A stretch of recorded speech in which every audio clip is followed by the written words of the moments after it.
Greetings, blessed love, welcome. How you doing? Tanestalin, Wagwan. Welcome to another episode, episode 3 of InI Reason.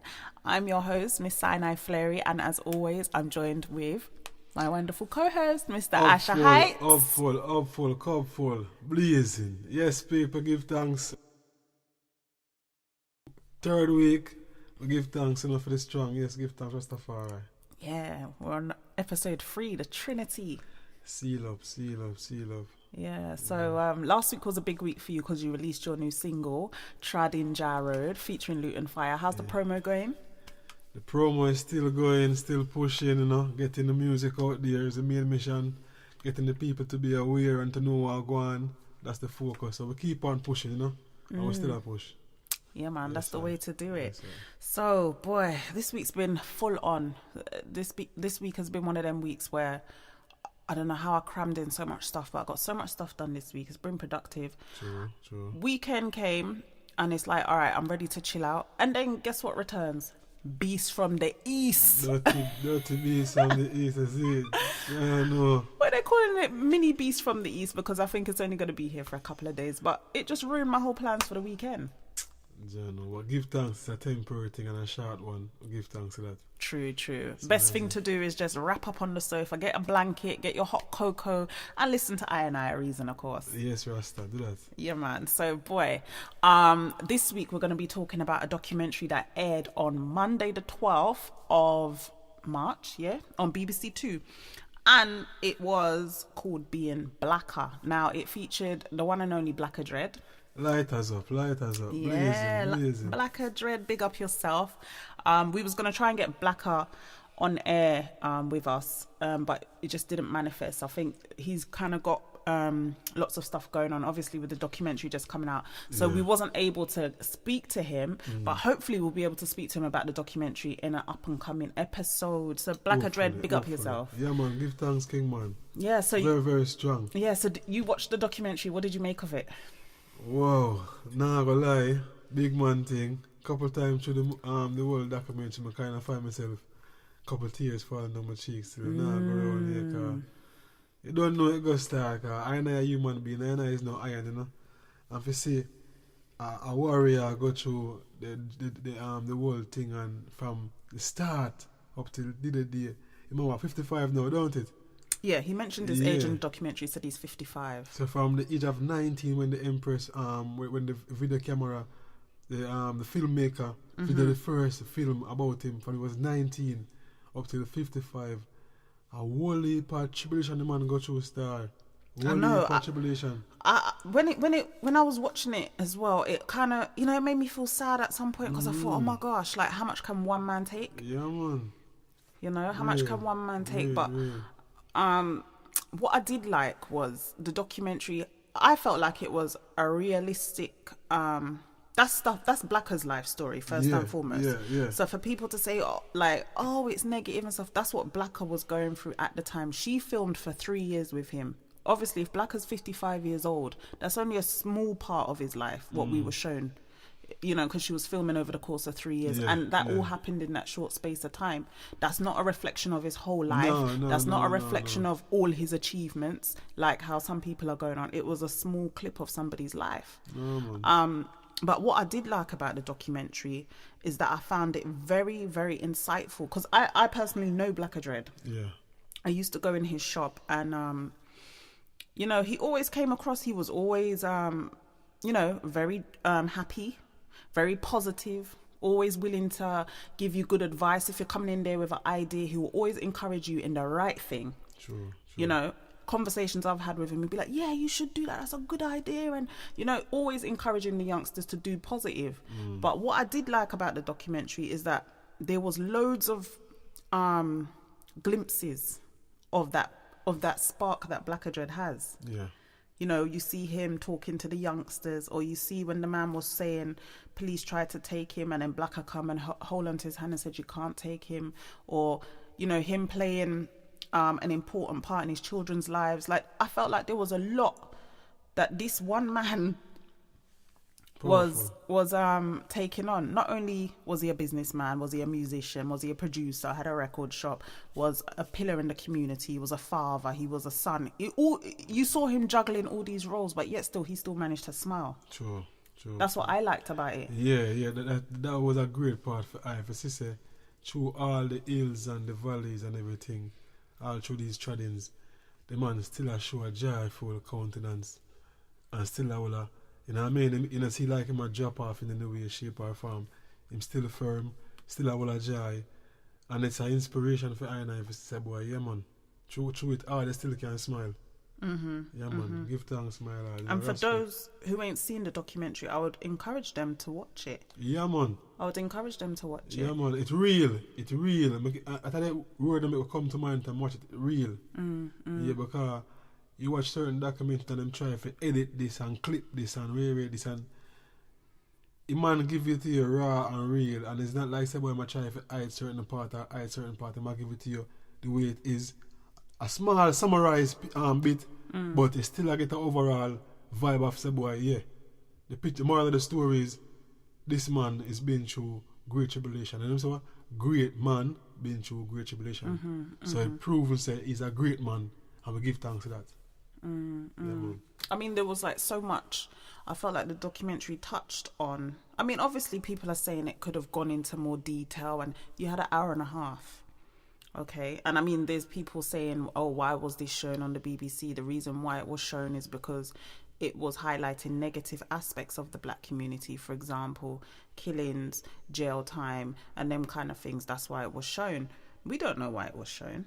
But I'm taking it for what it is. If you want an alternative to be shown, then let's start creating that and putting that out there. We have YouTube. We don't have to wait on big organizations and companies and TV stations to get our story out there.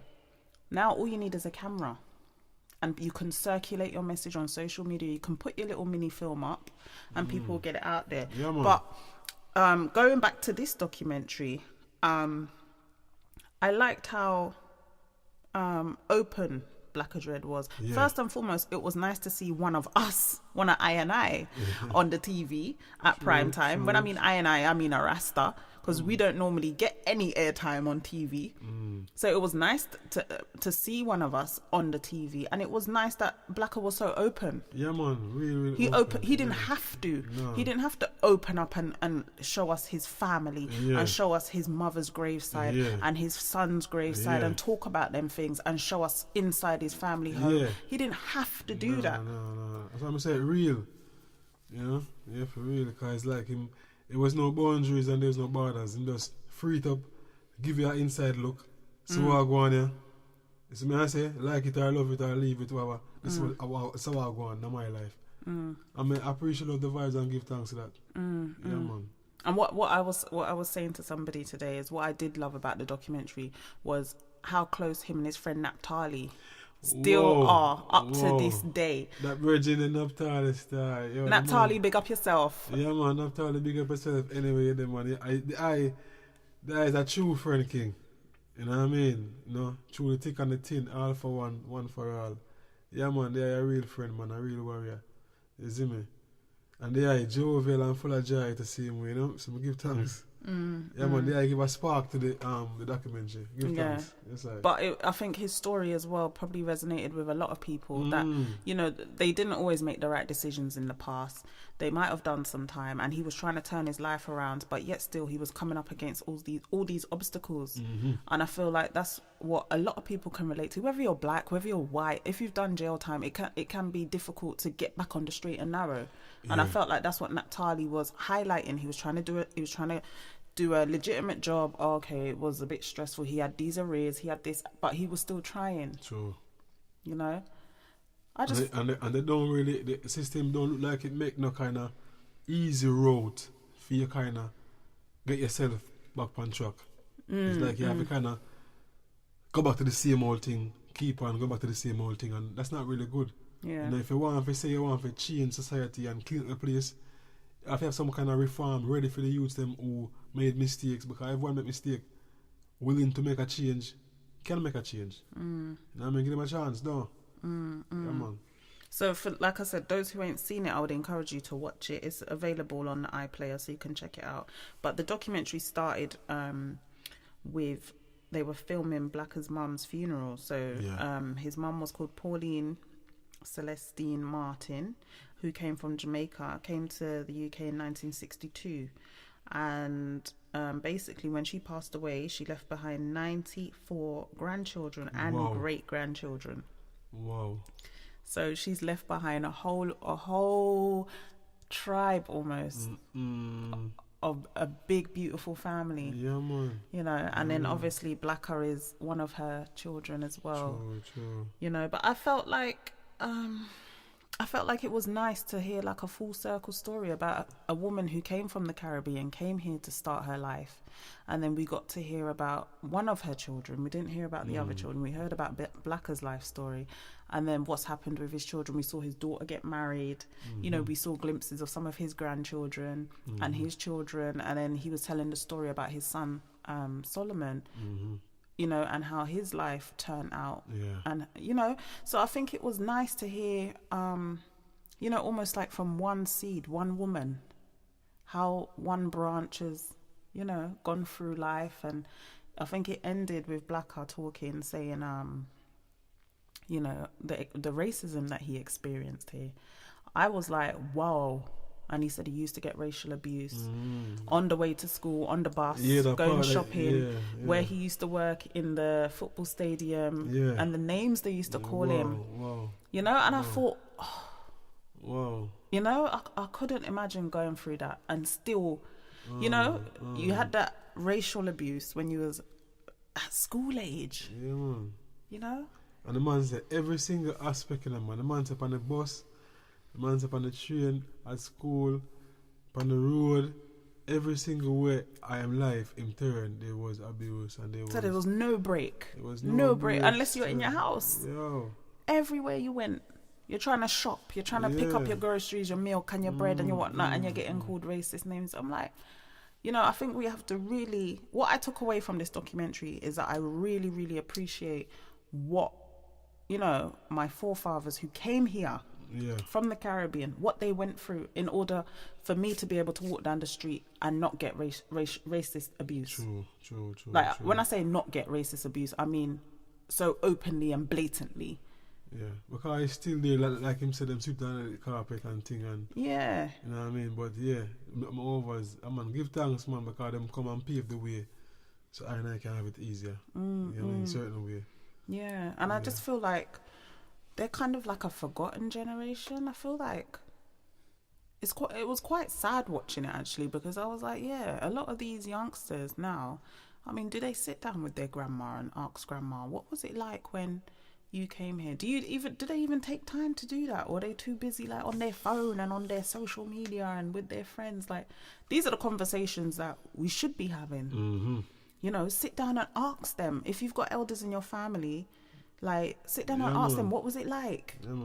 You know, what advice would you give me?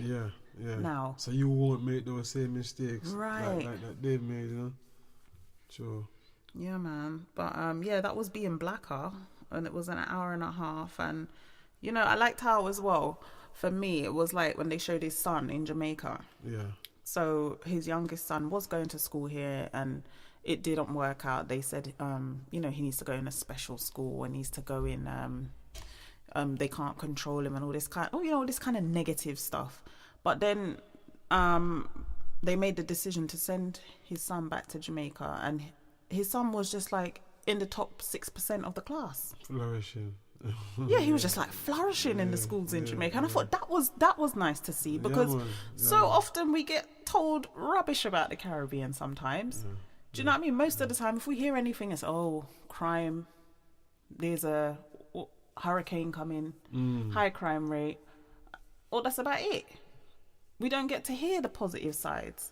So it was nice to see that this child went back to Jamaica and he felt accepted, and he's flourishing, and he's doing well in his schoolwork, and he's bright. Yeah, man, can I give him testimony? Yeah. And even those who was in the same shoes and predicament like he was, can also take a leaf of time book and say, boy, you don't have to stay here and be singled out or be ridiculed or whatever it is and be called ADHD and all these little rubbish names with them trying to label and I use them because them energetic or because them different in way of I mean nah. So that shows you say there's an alternative route. You see what I say? So go back to your yard. Yeah, you know what I mean? Straight, you get me I say? Yeah, so if the youth now get accepted and every day you have to go principal office and all these things and them want to label youth as some bag of names and want to give them drugs and all these things, just take a plane ticket and just go forward home, man. And just bring him go register wherever it is. But I know like lots of families do that. Like even like in the African community. I know like if you start acting up, like a lot of my friends when I was at uni, they were like from Nigeria and Ghana, Uganda as well when I was at college. They said to me, listen, if I muck about, I'm on the first plane back to Nigeria. Or I'm on the first plane back to Uganda. I was like, is it? They're like, yeah. And I know back in the day, Caribbean communities as well, like in the UK used to do that as well. You muck about, true. You're going to stay with Auntie Susu in Barbados or, you know, Uncle Leroy in Jamaica. You think it's joke. You know what I mean? Or they're sending you to Grenada. Yes, you know what I mean? So I feel like now, I don't know, have we just given up like all them kind of old ways? I don't know. I suppose that's for a next show, isn't it? Yes, there we go. You know what I mean? True. Yeah, but yeah, that was Being Blacker. Being Blacker, Blacker Dread. So yeah, and then I felt as well, I did feel a bit sad because, like, you know, when they were showing how Brixton's changed, like, you know what I mean? I used to spend a lot of time in Brixton. Yeah, and I think you did as well, innit, at one point. And like when they were showing that Blacker's shop is no longer there, I was like, you know, it's changing up, man. Changing up.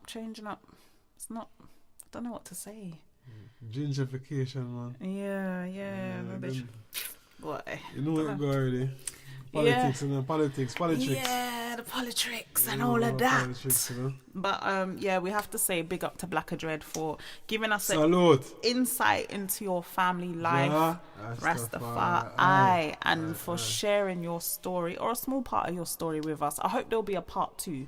Yes, with him returning to Jamaica. Yeah. You know what I mean? Seeing how he's settled in, see how his son is doing, and see, you know, how his music or what he's decided to do in Jamaica to bring back to Jamaica. That would be good. And I mean, that would be interesting. I hope he brings Naphtali with him as well.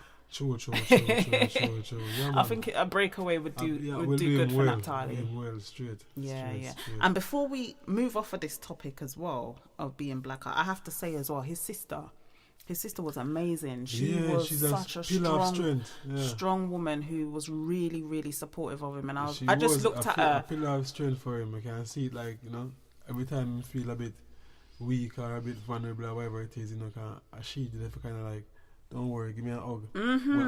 I bought you some flowers. You want me to help you pack? And I felt like, you know, that was a nice thing. That was a positive thing as well, because so often they like to show our families as dysfunctional. At war and all these things, and I was like, no, here's a sister coming taking care of her brother. Look at this sister and brotherly love, you know? Man. So real love. Yeah, man, it was I enjoyed it. Yes, I know a lot of online people are criticizing, but I think we'll always get that with whatever you put on. Do you know what I mean? Whatever you put on, they're going to criticize, but we enjoyed it. We felt like there was positive aspects to it, and we would love to see a part 2 of Blacker in Jamaica showing what he does next. Blacker, Kingman, you don't know. Part few, up and running. Yeah, man. Hopefully we'll get to speak to Blacker Dread soon on InI A Reason. All right. So moving on from that now. I had a topic that someone put to me, said, oh, can you talk about the representation of the black family on TV? Now, we kind of spoken about it with Being Blacker, which was shown, and we talked about the positive sides that we saw in the documentary. And a lot of people were saying, you know, TV in the UK, you know, I don't watch it because they only show us a certain way and they show that. And I'm like, you know, I think we've been having this conversation for years. We've been having it for years, and I'm like, okay, where do we go? Like, they're showing reruns of Fresh Prince right now. You're yawning and laughing. No, they're showing reruns of Fresh Prince. And I'm like, yeah, I loved Fresh Prince growing up. Do you know what I mean? I loved Uncle Phil was a lawyer and Vivian was like a teacher. And, you know, they had money and they were always together. And there was always a nice moral to each episode. You know what I mean? But what I find difficult now is like, okay, you're going to show us reruns of Fresh Prince. And I'm like, I watched Fresh Prince when I was 15. Come on, man. We need some new things. Yeah, of course. Of course. Come on, man. And they even got reruns of Desmond's. As much as I love Desmond's, I can sit and watch Desmond's over and over again. Yeah, true. But I'm like, we want to see some families like in this day and age. Them need like their lifestyle to be projected on TV. I don't think we're living we're seeing people, but it's a different era, and these youths find different things hip, and then different trends and different style and different, you know what I mean? So it would not be nice if someone in this era to like portray a family in this time. Fresh Prince portray people probably like our bigger brothers and bigger sisters. You know what I mean? Like the 90s. It was like a 90s thing. Cosby Show was what, 80s? Yeah, I think that was about the 80s. Early 80s, man. Let me just check here. It hit the screens in 1984. See it there. And Cosby Show was about an African-American family who lived in Brooklyn. The main characters were a happily married couple, Cliff and Claire Huxtable. And then you had Cliff Huxtable was played by Bill Cosby, of course. And then you had his wife was a doctor, Claire. She was played by Felissa Rashad. Sorry, Cliff Huxtable was a doctor, yeah? And then his wife, Claire, was a lawyer. And then obviously they had their 5 children, Sondra, Denise, Theo, Vanessa, and little Rudy. But yeah, that was like 1984 Cosby Show came out. And then we had like Fresh Prince, like I was saying, 90s, Desmond's. Desmond's was screened on Channel 4, but in the UK between 1989. So I'm saying it's the 90s, you know. Desmond's first came on 1989 and it stopped airing in 1994. Wow. So I remember that was like the big show at that time because it was relatable. I'm not saying it's not relatable now, but I watch Desmond's and it's like, you know, the jokes and everything is still funny, it's still entertaining, but it reminds me of like my parents' generation. Exactly. That's what I'm saying. It's like right now, for InI children to come watch something and to relate, it have to have something that they can relate to within their real life. You know what I mean? And watching the Desmond show, I man like it and everything and all the vibes. But the youth with a point out enough things like those clothes don't wear no more. Those hairstyles don't wear no more. Yeah. People don't use those words no more. It's a different style and trend. People don't use those words to refer to things in music, in just the whole culture to speak. You understand? So they wouldn't be gravitating to that kind of vibes right now. You know what I mean? I may feel it because when we was growing up, we used to glimpse it here and there as we was growing up, you know. But they want something more in their kind of feel right now. You know and I feel like that's why like the youngsters gravitate to social media so much. Yes, because social media, you just whip out your phone, turn your camera on, and you can film yourself. I mean, people do their Instagram stories of them sitting there watching TV, them eating their dinner, them smoking in a corner, them in a club. Like, they can literally film themselves doing anything. So I feel like that's why social media is so big with the younger generation, because they can see their self represented and the things that they like. Whereas when they turn on their TV, we're still being shown Desmond's and Fresh Prince. And I'm saying Fresh Prince because Fresh Prince actually stopped filming in 1996. Whoa. So that's like one of the recent programs, but it stopped filming in 1996. It's now 2018. See them on. And I'm like, okay, we have had some other ones. So for example, we had the Bernie Mac show, which was in the US. That was nice. Yeah, the Bernie Mac show was good. That was nice. With the comedian Bernie Mac, who's no longer with us. He was like so funny. Yeah, very funny. And then we have Me and My Crew. I used to watch that. That was like based in Jamaica. That was actually funny. That was more... That is a funny one. And true, grew up in Jamaica. I could have related to that one day. More so, you know. Yeah.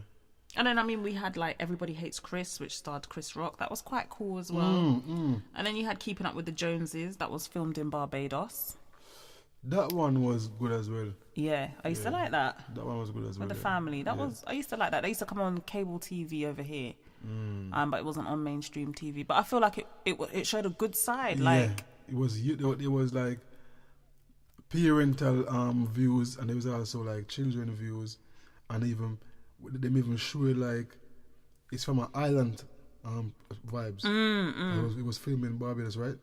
Yeah, so it's like, you know, and also it wasn't no primitive thing, because the youth them was up to date with them laptop, them techno, the whole vibe with them dress was still like the men of the West same way. True. Yeah. Yeah, that was a good one, man. Good vibes. We might need them to make a new series of that. So that people who are wondering what we're talking about, that show was called Keeping Up with the Joneses.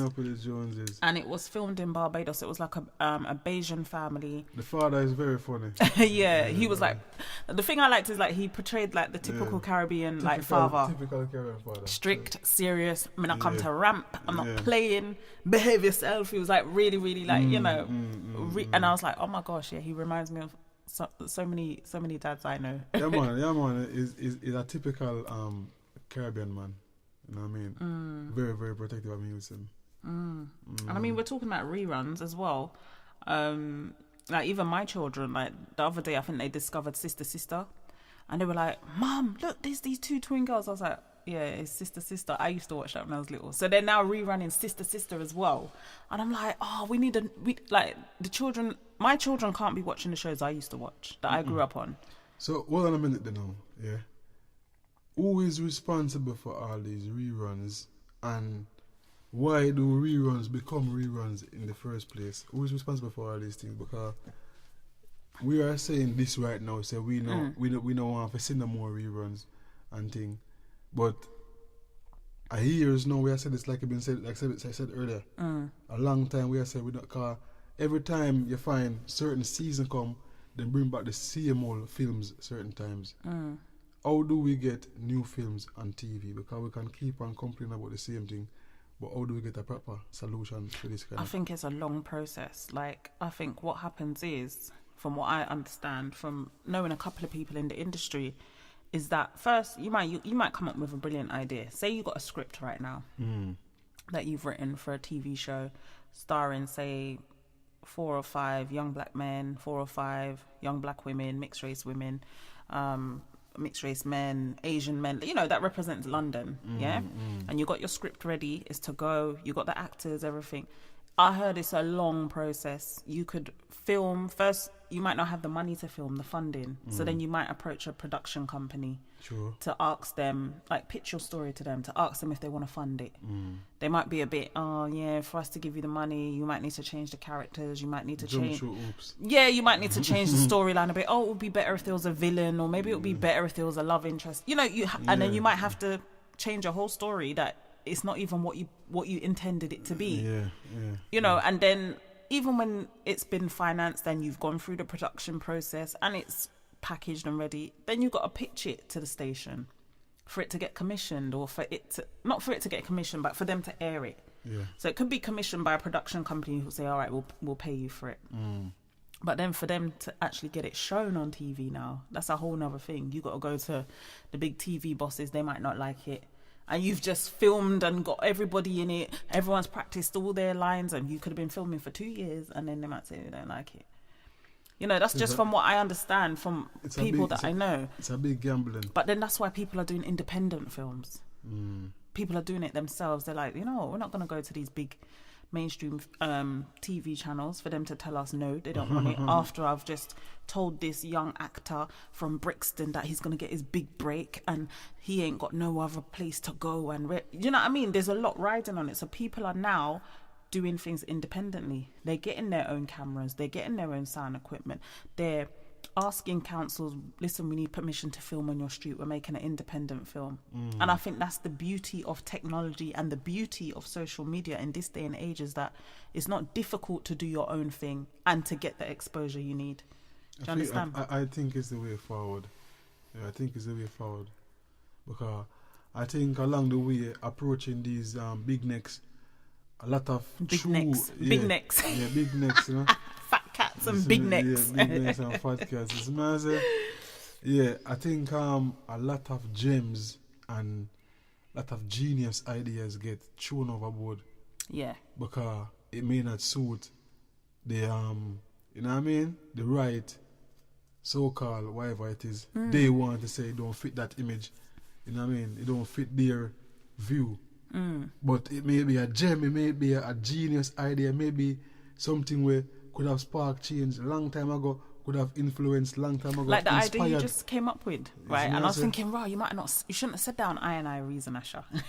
About like, you know, a modern day Desmond's or a modern day Fresh Prince. You know what I mean? That's filmed in London or that the youths can gravitate to. Like, that's a brilliant idea. Yeah, man. But we're yet to see it. You know what I mean? It need to happen. And if InI are going to do it, or InI can plant the seed for someone out there do it, InI give thanks to him. Because maybe the most I use that as a vessel for send a radio out there in the world. So I give thanks to him. Well, I must big up, like there's loads of people who are doing great things in terms of film and getting stuff out there who are, you know, trying to change the face of you know, film and TV. There's loads of people who are trying, but like I was saying, social media has made it easier, and not easier, but made it more accessible. I feel like right now it's a big swimming pool right now. Not even a swimming pool, it's an ocean, because everyone's got a Facebook account. Everyone's trying to go viral. Everyone's trying to get seen. Everyone's trying to listen to my tune. Here's my mixtape. Everyone's trying to do that. Do you know what I mean? Yeah, everyone's on it like a bonnet. But I feel like if we didn't have social media, would we have heard about, say, Mo the Comedian? You know Mo the Comedian? Yes, I. Yeah? Yes, so Mo, people who don't know Mo the Comedian. The couple of cans, yeah. Julie, yeah, and all that. Yeah, people... Did I do it good? We love that. Oh, yeah, we can't say that. No, we can't say that one. Julie! Yeah. So, yeah, big up Mo the Comedian. Yeah, man, big up. So, I'm feeling like social media has been good in the sense that, okay, it's exposed us to people like Mo the Comedian. Maybe he was trying to break into the comedy industry, True. And he found it hard, but social media's worked for him. Yes, it's the same with what's that comedian in America, and he does all the Caribbean accents, Major Hype, yeah. And it's the same with Trabas. And there's so many of them. Even Gully Bop, yeah. From Jamaica. Yeah. And what's that guy, man? Big Shaq, yeah. Like all these Michael Dapper, innit? Yeah, Michael Dapper. Even that woman, I love watching her. Julie Love. That's it, Judy Love. Yeah. All these comedians, Ropa. See, they're all coming to me now. White Yardie, there's loads of them. But if we didn't have social media, would we have heard about them? Social media has allowed these people to break into an industry, become famous, and, you know, and make a career for themselves. And I'm saying, like, if we didn't have that, how hard would it be? And I'm not just talking entertainment and music and comedians. Let's look at the two brothers who do Original Flavor. Now, they learnt to cook from their grandmother, and Original Flavor, I think it's Craig and Sean, yeah.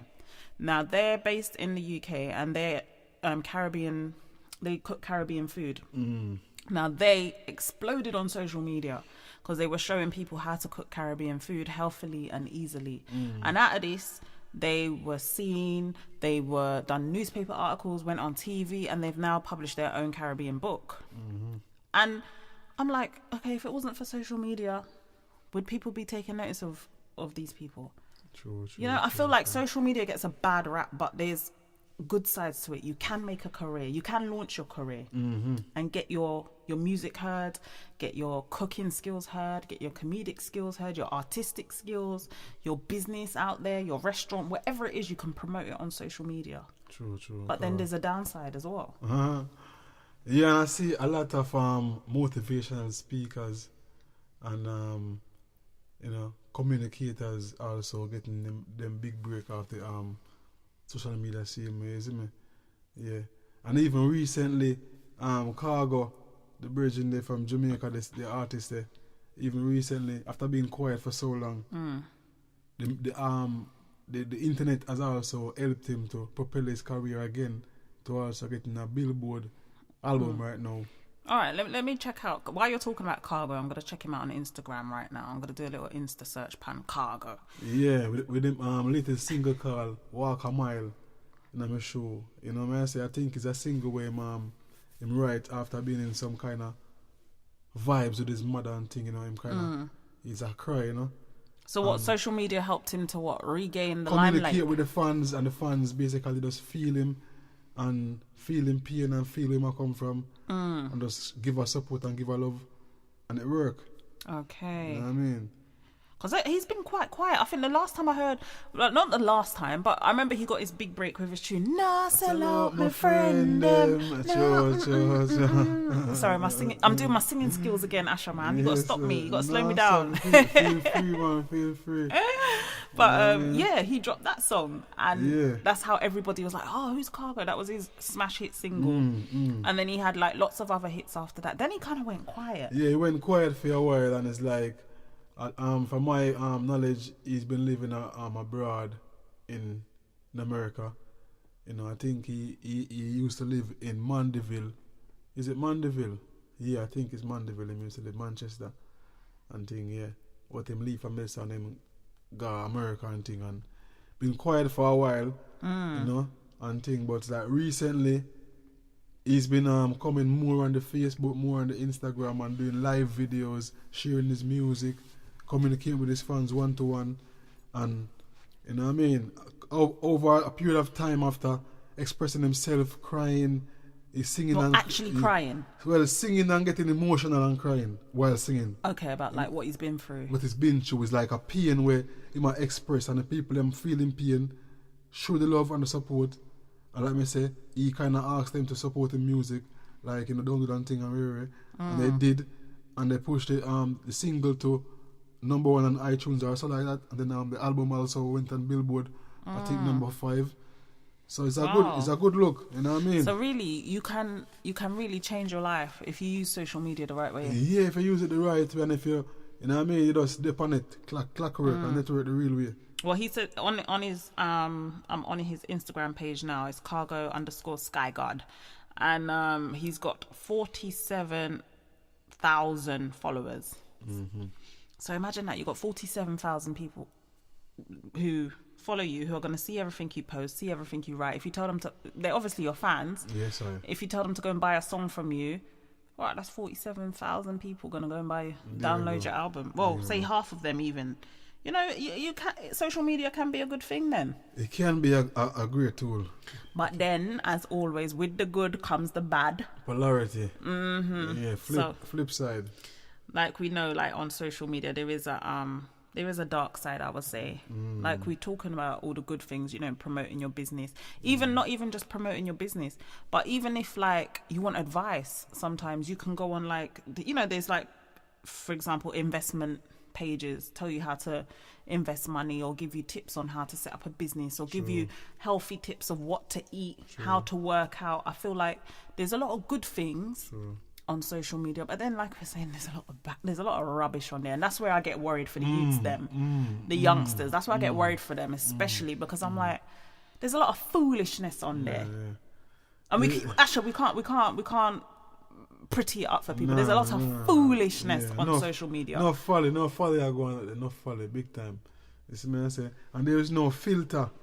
The kind of filter the things that we are come through is like anything come through more time, and it's like. But I have to kind of left yourself, I wonder, I'm just say a while ago. You see what I say? And it's like, you know, that's why I'm just stick to Iman profile and stick to Iman, you know? Iman just watch what Iman post and what Iman share. You see what I say?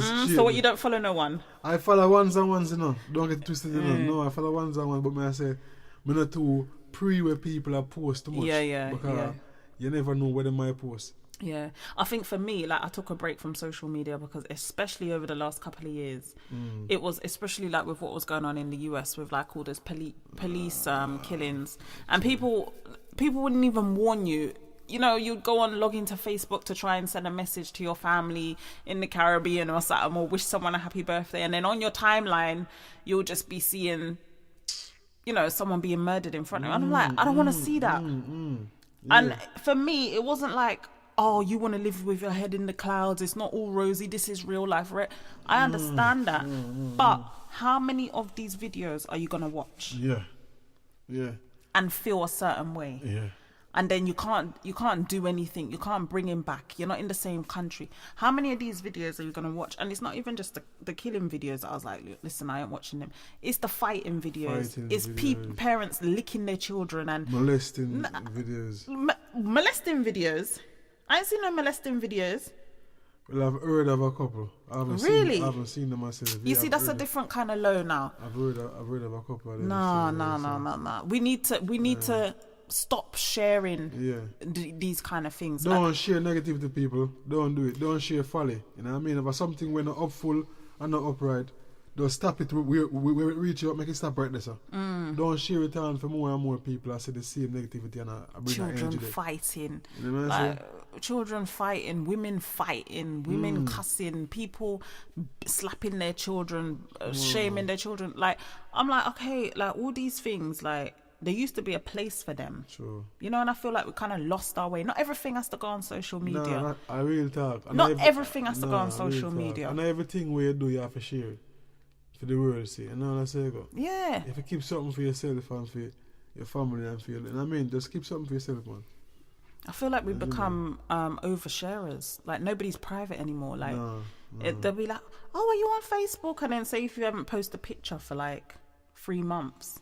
Are you alright? I ain't seen nothing on Facebook. Are you okay? And I'm like, I'm good. I'm chilling. I've just been busy enjoying life. I ain't got time to keep taking a picture up, click upload, write a caption, do hashtag, share, tag the person in it, put your location. I ain't got time for that. I'm living my life. I'm being happy, and that's it. Why you have to do all of that? Yeah, and every time I go feel the energy for I do all them things there. Whatever you just want to just live. You know what I mean? It's too much. Yeah. It's too much, man. Sometimes you go on Facebook and you see like 7 a.m. waking up, snap picture of someone in their bed. I woke up like this.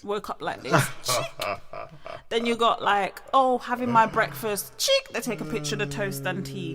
Then it's like, on my way to work. Chick, they take a picture of the car wheel. Yeah. And I'm like, at work. Chick, you see a picture of their computer screen. Yeah. Bored at work. Chick, they're doing a selfie with their hand on their head. Yeah. It's like, no, stop oversharing.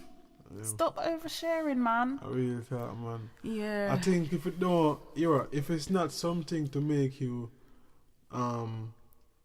any kind of profit through any kind of business, or if it's not something to just like connecting with family that you don't see all the time, or friends, or even just having that time of say you're working real hard and you take it just a little small break away from what you're doing. Yeah. Look a light, look a you know what I mean, look a breeze. Yeah, to see what's going on. See what's going on. You know what I mean? Stay up to different thing and that's different, you know what I mean? But certain people just get addicted to attention. Yeah. It's no longer crack and cocaine and them kind of thing. They are the biggest addictive things right now. Is attention right now. And technology, phones. You know what I mean? You got someone to go without their phone for a day, they'll be looking at you like, I can't do that. Yeah, isn't it? I'll lose my mind. Yeah, and it's dangerous because even on the streets, you find enough youths and even enough big people the same way. I walk with them, hitting them phone across the road, and I walk. And I mean, and it's like enough of them come near misses towards certain things, and almost some of them even lose their life because them hitting them phone on the road. There's a time and a place everything, people, and if you know when time, a phone time, if I want to look where you go and walk and be sensible, you see me? You can't make the phone take over your events and take over everything you do. You for control the phone and make the phone control you. It's true, man. True. And I feel like in 20 years' time, everyone who, like the people who's all in their phones now, in 20 years' time, their heads are just gonna be like kneeling over. They're all permanently gonna walk like that because that's how everybody walks. They walk and their head is just down, and I'm like, come on, man, you're gonna have like a curved neck. You see, I personally, my phone is left at home when I go up on the streets. Yeah, and I do it purposely because I don't want them to distract me while I go to and fro. Yeah. So when I reach now a different thing. I'm reach forward in a different thing. You understand? But on the road, You know, I catch him on the phone on everybody and everything, you know. Yeah. Or when they're driving as well. People bring their phones in the car and you can see them. Like, I see it all the time. If I'm on the school run with my children, it's like, I'm like, you're on your phone. Sure. And you know it's a busy time of the morning. There's children on the road. There's scooters. There's people riding bicycles. There's pushchairs. And people are still on their phone in the car, not looking what they're doing. Yeah. You know, so it's become like a necessity. A phone is a necessity, and it's not. It's a drug right now. I'm addicted to it. It's not, man. It's not. Oh, I tell you, man. But like we're saying, we're not dissing social media. Nah, never it's does. a great thing. Never does. And obviously, if you didn't have social media, maybe you wouldn't have heard about InI a Reason. Yeah, so there's good things to it. I feel like YouTube is great because YouTube is YouTube is my favorite platform. TV. Because I don't really watch TV, so YouTube is my TV. So you're banning TV. I knew you was gonna ban something this week again. You don't know it, girl. You don't know it, girl. Every week Asher's gonna fire ban something, people. Yeah. So it's like, you know, a TV or something where it basically did it for demoralize you. It's meant to take away any kind of godliness you have in you. The TV is there to basically draw it and suck it out of you, piece by piece, and teach you how to be evilous. Subtly. TV's dry though. I hardly watch TV now. Yeah. I'm like select with my programs. Like I might watch like I like Apprentice with Alan Sugar because it's no teaching you like business skills, what you need. I like shows like that. I might watch a 1-2 game show here and there, you know, for general knowledge. I like cooking shows that tell you how to cook properly, or baking shows, or you know, people buying property abroad. Them kind of shows I'll watch. Yeah. Do you know what I mean? See, my thing is not that they don't show. They show good stuff in them. But my thing is the actual people behind the TV who are choose what to come on and when to come on. Oh, okay. They're playing games because they know what they're doing. These things have been tested and proven over the years. They know what they're doing. They know how to squeeze in them little folly in between each little program. And it's the adverts. Oh, so you feel like they'll show you like, oh, we're going to show you a nice good show about an old lady who wins some money and then she goes cruising around the world, and then the advert will come on and show you some rubbish. Something in contrast the way they watch a while ago. True. Yeah, sometimes it is the adverts. Yeah, man. Sometimes TV, the adverts are way off, man. TV are falling, man. Yeah. See, so Asher's fire banning the so I man watch YouTube, I man just type in where I want to watch on YouTube and view where I watch on YouTube. You get me? I say? And listen to I man favorite programs and favorite speakers and whatever it is. Yeah. Music, same way like speak. I mean, I like the range and the choice that YouTube offers though. Like you can watch music videos. I mean, there's films on there, but then you can watch like documentaries. There's a lot of stuff that you wouldn't see on TV on YouTube as well. Like you wouldn't see a documentary about Rastafari on TV, but you can go on YouTube and find it. It's the same like if you was looking for, I don't know, a documentary on Marcus Garvey. You're not going to find that on the TV, but you can find it on YouTube.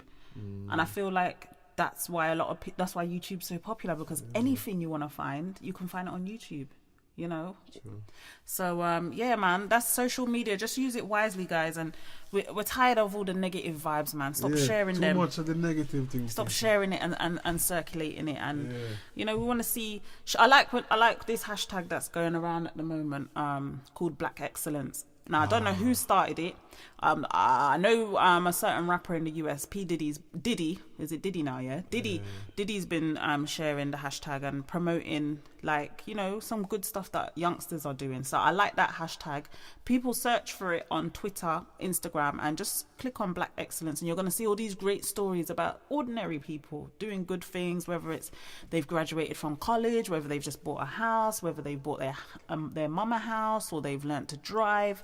Lots and lots of positive stories. And I feel like when you you know, take to something, or you talk about something, or you share about something all the time, I feel like that multiplies. You know, word, sound and power, it gets out there and it vibrates. So if you're talking about negativity all the time, that's all you're going to attract to yourself. Sure.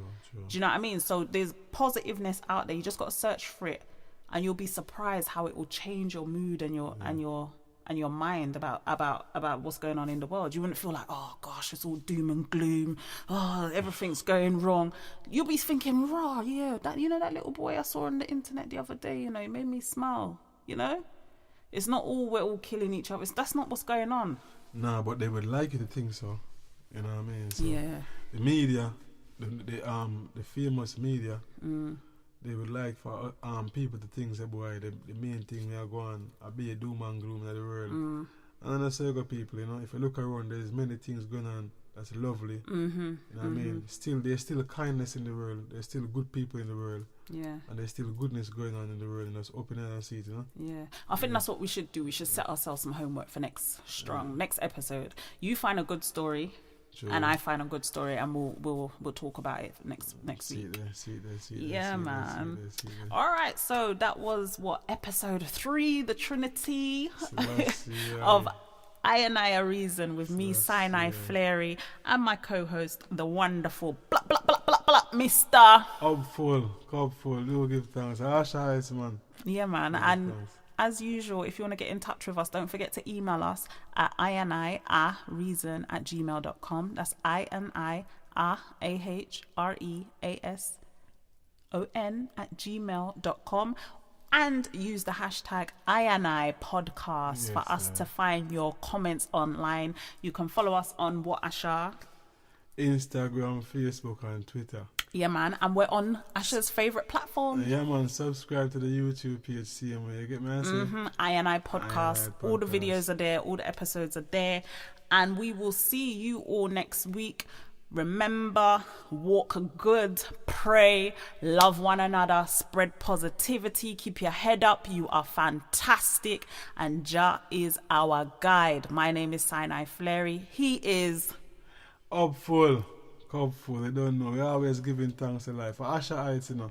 Yes, people, give thanks for the 3rd episode, same way. Yeah, just stay tuned. We have great things coming.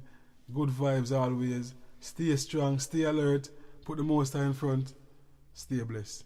That was episode 3 of InI A Reason with me, Sinai Flary, and my co-host, Mr. Asha Heights. We will see you next week. Jah Rastafari. Aye. Light us up.